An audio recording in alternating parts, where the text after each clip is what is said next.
Salut les amis, je m'appelle Bastien. Mon grand-père est décédé l'année dernière. C'était un agent immobilier très prospère. Il était spécialisé dans les propriétés de luxe. C'est comme ça qu'il a construit sa fortune année après année. Il est devenu l'une des personnes les plus riches du pays. Il était aussi connu pour être bourru. Au point que les gens évitaient de le regarder dans les yeux. Je l'ai rarement vu sourire. C'était un homme bon, mais il avait mauvais caractère. Il est devenu encore plus irritable après la mort de ma grand-mère. Il semblait essayer de faire passer la douleur de la perte de sa femme depuis 50 ans sur les gens qui l'entouraient. Mon père a 2 frères. Ils ont chacun un enfant, et sont aussi des garçons. Mon grand-père a donc 3 fils et 3 petits-fils. Il a acheté 4 maisons à côté l'une de l'autre. Il vivait dans l'une d'elles, et ses enfants vivaient dans les autres. On vivait dans la maison la plus proche de mes grands-parents. La première chose que je faisais chaque matin, c'était leur rendre visite. On prenait toujours le petit déjeuner ensemble. On avait un lien particulier. Contrairement à mon grand-père, ma grand-mère était très affectueuse. Elle me disait toujours « Bastien, tu es un bon garçon. Tu es notre petit-fils préféré. Je veux que tu le saches. Ton grand-père ne parle pas de ces choses-là. Mais tu peux être sûr qu'il pense la même chose à propos de toi. » Contrairement à moi, mes cousins n'allaient jamais les voir. Une fois, mon cousin aîné Mathieu a dit « Je n'ai jamais rencontré quelqu'un de plus odieux que grand-père. Si je le vois dans la rue en rentrant chez moi, je passe par le jardin, juste pour l'éviter. » Mon autre cousin Ben n'aimait pas mon grand-père non plus. Il le disait à ses parents et à moi, dès qu'il en avait l'occasion. Même si mon grand-père était incroyablement riche, la seule chose qu'il a faite pour ses enfants fut de leur donner à chacun une maison. À part ça, il n'a jamais donné d'argent à ses fils. Mais mon père ne s'en est jamais plaint. Il me disait toujours « Ton grand-père a toujours voulu que ses enfants se débrouillent seuls. Je lui en suis reconnaissant. C'est une bonne chose. » Mes cousins se moquaient du fait que je m'entende avec mes grands-parents. Ils disaient « Ils nous donnent toujours les mêmes cadeaux pour nos anniversaires. » C'est comme ça qu'on sait que ton léchage de bottes avec grand-père ne fonctionne pas. Ça me dérangeait quand ils disaient des trucs comme ça. Mais j'ai fini par réaliser qu'ils le disaient juste parce qu'ils étaient jaloux de moi. La perspective que mon grand-père me laisse sa fortune les mettait mal à l'aise. En fait, ils en avaient peur. Peu de temps après, mes soupçons sur mes cousins se sont avérés vrais. On a diagnostiqué un cancer du poumon à mon grand-père. J'ai été la première personne à qui il l'a dit.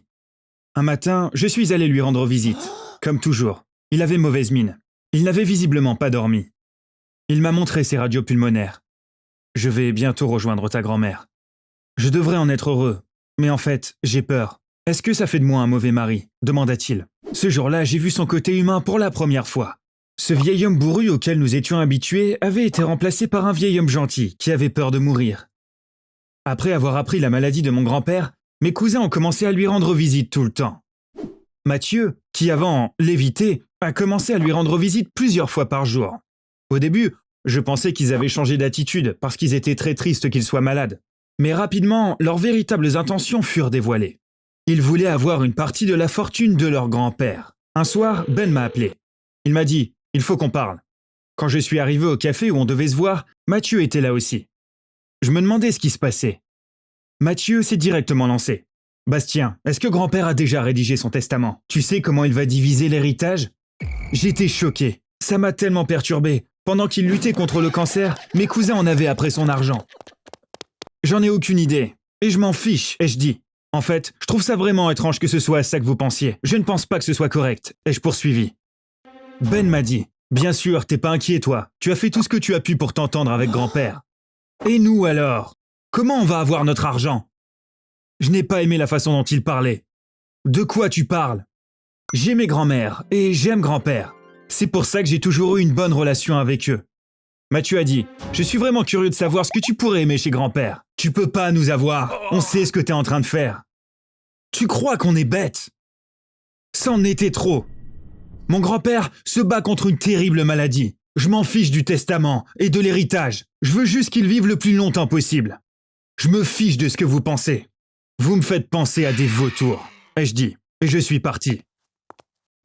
J'aurais aimé ne plus jamais revoir leur visage après ça. Malheureusement, ce n'était pas possible. Je rendais visite à mon grand-père plus souvent maintenant, parce que je voulais passer plus de temps avec lui. Chaque fois que j'allais là-bas, Mathieu ou Ben étaient là. Quand l'un partait, l'autre arrivait. Je ne peux même pas dire à quel point ils étaient hypocrites. Grand-père, je t'ai fait du café. Grand-père, je t'ai apporté un oreiller pour que tu sois à l'aise. Grand-père, tu veux regarder un film? Ils me dégoûtaient. Je savais ce qu'ils étaient en train de faire. Mais je n'allais rien dire de tout ça à mon grand-père. Ce serait tellement injuste de l'accabler avec quelque chose comme ça. En fait, mon grand-père semblait heureux de ce qui se passait. C'était bizarre, mais il discutait toujours avec eux. Je suppose qu'il s'était adouci depuis qu'il n'avait plus beaucoup de temps. Alors que mes cousins, eux, profitaient de ce changement. Ils étaient évidemment très heureux qu'il les traite bien. Ils étaient maintenant sûrs qu'il les inclurait dans son testament. Et ils avaient probablement commencé à faire des plans sur ce qu'ils allaient faire de l'argent dont ils allaient hériter. Un matin, ce que je craignais est finalement arrivé. J'ai frappé à la porte de mon grand-père. Il n'a pas répondu. J'ai sonné pendant longtemps. Toujours rien. Comme je m'y attendais, j'ai tout de suite su qu'on avait perdu. Le lendemain, mes cousins parlaient déjà d'argent. J'étais juste derrière eux à l'enterrement. Ils n'avaient pas remarqué que j'étais là. Mathieu a dit, le notaire vient d'appeler mon père. Il a dit à toute la famille de venir à son bureau demain. Il va lire le testament de grand-père. Ben a gloussé en disant, yes, demain, on va être riche. Je ne voulais pas aller au bureau du notaire. Je l'ai dit à mon père ce soir-là. Il a mis sa main sur mon épaule et a dit, ton grand-père a demandé au notaire de lire son testament devant toute la famille. Je pense qu'il a donné tout son argent à des œuvres de charité. Tes oncles le pensent aussi. Alors, demain, nous serons là juste par formalité. J'ai accepté d'y aller. En plus, ce serait amusant de voir à quel point mes cousins seraient bouleversés une fois que leur rêve de richesse serait anéanti. Nous étions dans le bureau du notaire tôt le lendemain matin. 3 fils, 3 belles-filles et bien sûr 3 petits-fils. Ben s'est penché vers moi. Il m'a murmuré. Pendant des années, tu as supporté grand-père pour rien. Tu vois, on a atteint le même niveau que toi en seulement 4 mois. Je crois même qu'il nous aimait plus que toi. On le saura dans 1 minute. Quand le notaire a sorti le testament, j'ai regardé Mathieu et Ben. Ils étaient tout excités. Le notaire a commencé à lire le document. Ma chère famille, en ce moment, je suis avec ma femme bien-aimée. Je ne pense pas qu'un vieil homme de mauvaise humeur comme moi vous manquera. Je ne prendrai pas beaucoup de votre temps avec cette stupide affaire de testament. Rentrons dans le vif du sujet.